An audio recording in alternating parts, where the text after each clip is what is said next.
Good morning student.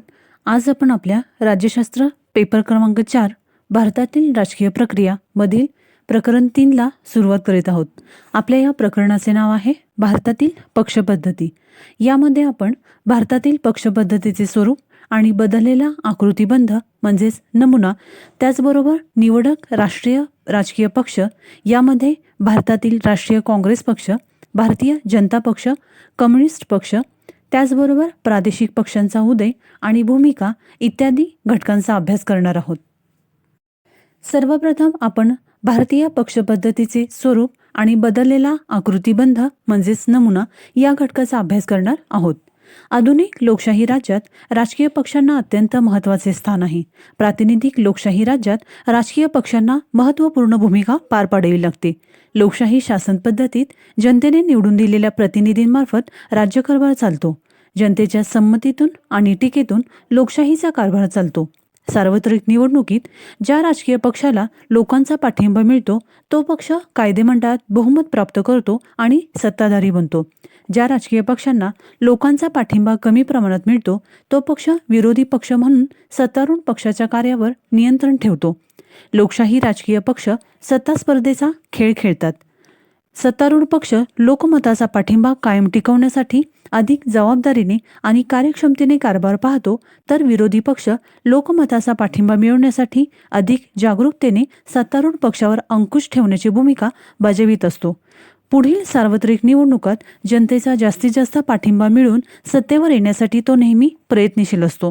सामान्यतः लोकशाही राज्यात द्विपक्ष पद्धती किंवा बहुपक्ष पद्धती असते. इंग्लंड, अमेरिका या देशात द्विपक्ष पद्धती आहे.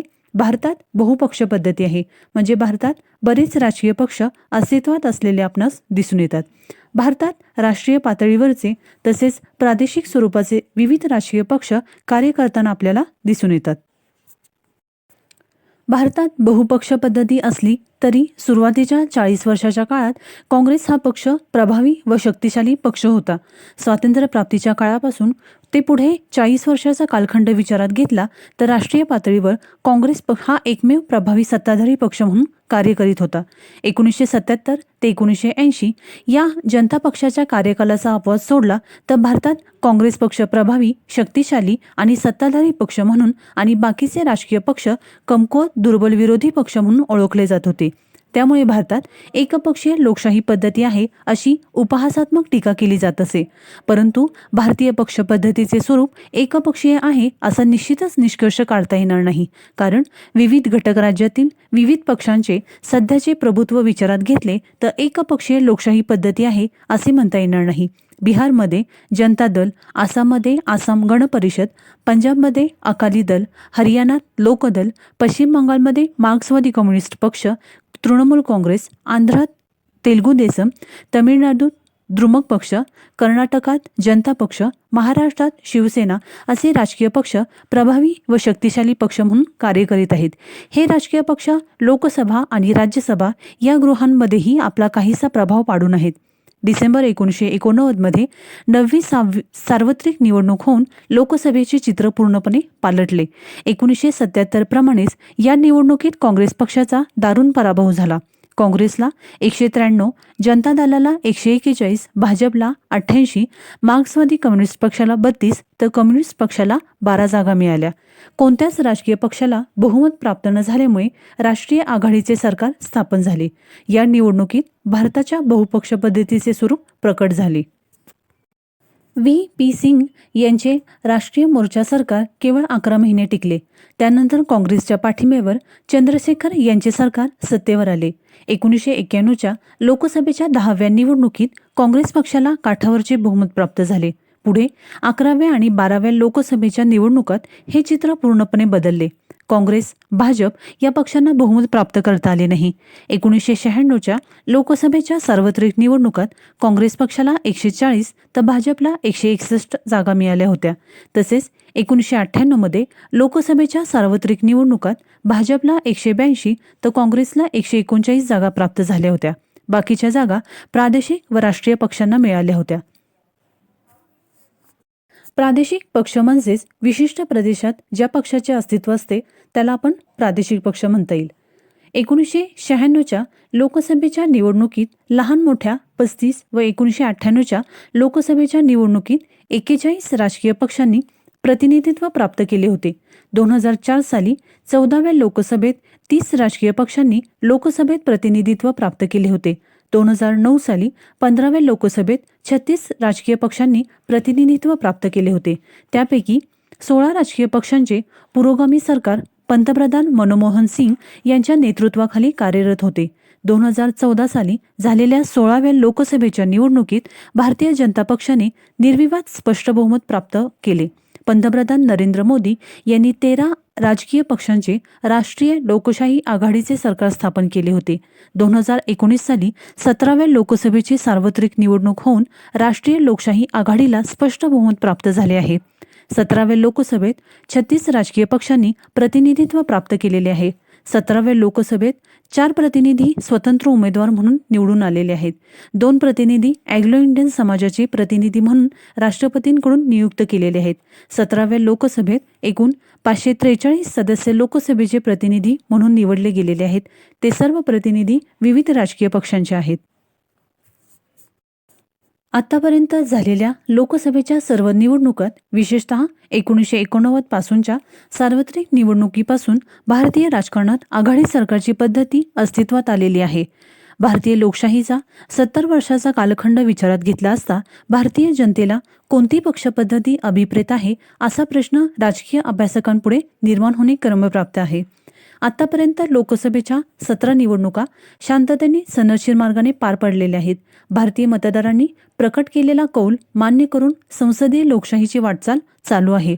भारतातील निर्वाचन आयोग, सर्वोच्च न्यायालय, संधी नोकरवर्ग आणि मतदार यांची निवडणूक प्रक्रियेला योग्य प्रकारे सहकार्य आहे.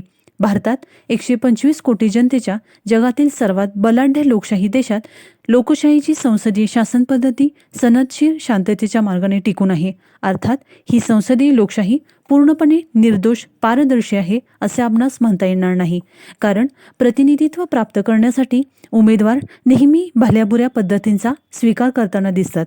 निवडणूक स्वच्छ, पारदर्शी व्हावी अशी अपेक्षा असली तरी अप्रत्यक्षपणे साम, दाम, दंड, भेद यांचा वापर कमी अधिक प्रमाणात होताना आपल्याला दिसून येतो. त्याचा परिणाम प्रतिनिधींच्या निवडीवरती होत असतो. भारतात आतापर्यंत झालेल्या सार्वत्रिक निवडणुकींचा साकल्याने विचार केला तर भारतात बहुपक्ष पद्धती आहे हे तत्व मान्य करावे लागेल. प्रत्यक्षात संख्यात्मक दृष्टिकोनातून विचार केला तर काही राष्ट्रीय पक्षांना प्रतिनिधित्व प्राप्त करता आले असले तरी बहुसंख्य राजकीय पक्षांना अल्प प्रतिनिधित्व मिळालेले आहे. 2019च्या 17व्या लोकसभेत 37 राजकीय पक्षांना प्रतिनिधित्व मिळाले असून त्यापैकी 4 राजकीय पक्षांना प्रत्येकी 3 प्रतिनिधी निवडून आणता आलेले आहेत. 2 प्रतिनिधी निवडणूक आणणाऱ्या पक्षांची संख्या 4 आहे तर एकच प्रतिनिधी निवडून येणाऱ्या राजकीय पक्षांची संख्या 15 आहे. 1989 पासून भारतीय राजकीय पक्षपद्धतीचे स्वरूप बदललेले आहे. भारतात राजकीय पक्षांची संख्या सुमारे 60च्या आसपास झालेली आहे. तसेच भारतीय राजकारणात आघाडी सरकारची पद्धती सर्वमान्य झालेली आहे. पंतप्रधान नरेंद्र मोदी यांनी 2014 आणि 2019 अशा दोन्ही लोकसभेच्या सार्वत्रिक निवडणुकांच्या वेळी राष्ट्रीय लोकशाही आघाडीच्या नेतृत्वाखालील सरकार स्थापन केलेले आहे. राष्ट्रीय काँग्रेस पक्षानेही पुरोगामी लोकशाही आघाडीचे सरकार 2004 आणि 2009 साली स्थापन केलेले होते. भारतातील लहान लहान प्रादेशिक पक्षांचे अस्तित्व मान्य करून आणि त्यांचे सहकार्य घेऊन राज्यकारभार चालवणे हे अधिक हिताचे आहे हे ओळखून मोठे राष्ट्रीय पक्ष सत्तेचे राजकारण करू लागलेले आहेत. लहान प्रादेशिक पक्षही आपले प्रश्न अडचणी सोडवण्यासाठी सत्तारूढ पक्षांशी नेहमी सहमतीचे आणि सहकार्याचे राजकारण करीत आहेत. संसदीय लोकशाही शासन पद्धती असणाऱ्या देशात प्रादेशिक पक्षांचे प्राबल्य वाढले तर संमिश्र सरकारे किंवा आघाडीची सरकारे स्थापन करावी लागतात. परंतु अशी आघाडी सरकार फार काळ टिकत नाही. त्यामुळे देशात अराजकता, अस्थिरता येते. उदाहरण जर फ्रान्स या देशाचे घ्यायचे झाले तर दुसऱ्या महायुद्धानंतर 1945 साली संसदीय शासन पद्धती फ्रान्समध्ये होती. परंतु पुढील काळात 1958 पर्यंत 13 वर्षात फ्रान्समध्ये 25 वेळा संसदीय शासन पद्धतीची मंत्रिमंडळे स्थापन झालेली होती. अस्थिर, अशांत राज्यकारभाराच्या संसदीय शासन पद्धतीला फ्रान्सने तिलांजली दिली. 1958 साली फ्रान्समध्ये अध्यक्षीय शासन पद्धती स्थापन होऊन द गाल हे पहिले राष्ट्राध्यक्ष निवडले गेले होते. वास्तविक फ्रान्स देशाच्या शासन पद्धतीची तुलना भारताच्या संसदीय शासन पद्धतीची होऊ शकत नाही, कारण भारत हा क्षेत्रफळाने आणि लोकसंख्येने मोठा देश आहे आणि भारतातील प्रादेशिक पक्षांची स्थिती फ्रान्सहून वेगळी आहे. भारतातील प्रादेशिक पक्ष धर्म, वंश, भाषा, जात, इतिहास, संस्कृती अशा विविध घटकातून निर्माण झालेले आहे. भारतातील प्रादेशिक पक्षांची पाळीमुळे स्थानिक लोकांच्या प्रदेशाशी, इतिहासाशी, धर्म, संस्कृती, भाषा यांच्याशी निगडीत आहे. त्यामुळे हे पक्ष चिरकाल आणि भविष्यकाळ टिकणारे आहे. तेव्हा राष्ट्रीय पातळीवरील राजकीय पक्ष हे केंद्रस्थानी आणि घटक राज्यांच्या स्थानिक प्रशासनात यशस्वी होण्यासाठी प्रादेशिक पक्षांशी मैत्री, तह, गटबंधन, युती, आघाडी करून राजकीय पक्ष राजकारण करताना आपल्याला दिसून येतात. गेल्या 30 वर्षाच्या लोकसभेच्या कालखंडातील सार्वत्रिक निवडणुकांचा आढावा घेतला असता भारतीय लोकशाहीपुढे बहुपक्ष पद्धतीशिवाय दुसरा पर्याय राहिलेला नाही.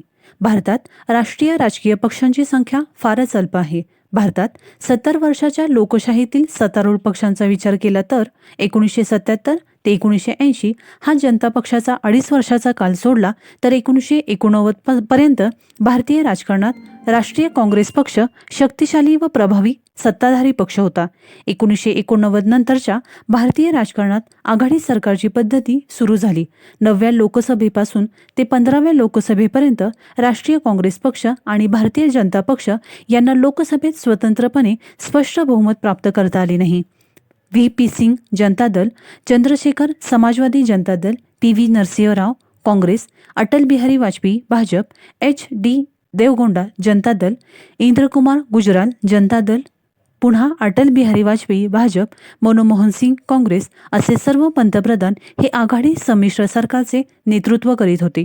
2014च्या 16व्या लोकसभेत 2019 साली झालेल्या 17व्या लोकसभेत भारतीय जनता पक्षाला स्पष्ट निर्विवाद बहुमत प्राप्त होऊन पंतप्रधान नरेंद्र मोदी हे पक्षाचे नेतृत्व करीत आहेत. पंतप्रधान नरेंद्र मोदी यांनी 11 मित्र पक्षांना म्हणजेच प्रादेशिक पक्षांना राष्ट्रीय लोकशाही आघाडीत NDA समाविष्ट करून आघाडी सरकार स्थापन केलेले आहे. 1989 ते 2019 पर्यंतच्या लोकसभेच्या निवडणुकातील पक्षीय राजकारणाचा आढावा घेतला असता आपणास असा निष्कर्ष काढता येईल की भारतात बहुपक्ष पद्धती वास्तववादी आणि अनिवार्य झालेली आहे.